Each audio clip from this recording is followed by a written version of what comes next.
Residents are pushing back against a proposed data center development, and now that frustration is turning into action.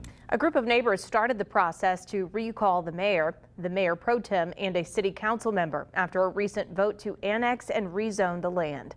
News 10's Jasmine Lotz joins us with more on what residents are saying and what happens next. Jasmine? Well, Lauren Gordon, what started as a concern over a proposed data center has now turned into a political fight in Temple. Residents opposed to the $700 million project are now working to recall city leaders they say are not listening to the community.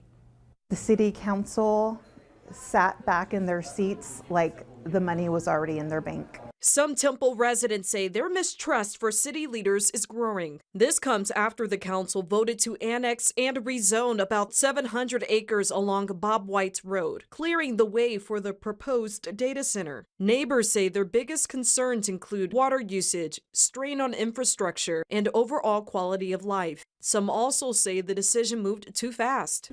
The water usage, electricity usage, animals, the noise, we do not want them in Temple. Rowan Digital Infrastructure, the company behind the project, says those concerns were considered in the planning process. We have designed this facility for this specific region. We would not develop something that was going to have a negative impact. The group Stop the Temple Data Center is now gathering signatures to recall Mayor Tim Davis, Mayor Pro Tem Jessica Walker, and Council Member Mike Pilkington. They say those three are currently eligible, while newer council members cannot be recalled within their first 180 days in office. Some residents also took issue with how last week's council meeting ended when Mayor Davis cut off public comment.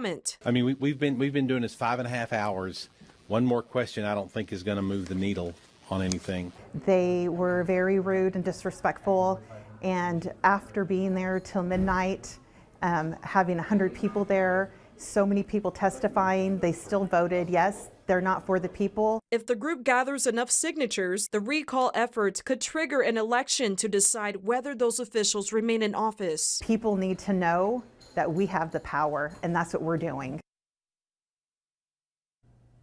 I've reached out to city officials, and they say they are still working to get me a statement. The group says it needs about 5,000 signatures from Temple residents to move forward. They plan to collect signatures at the Cotton Patch Cafe from 5 to 9 p.m. Monday through Friday through May 20th. In the studio, Jasmine Lotz, KWTX News 10.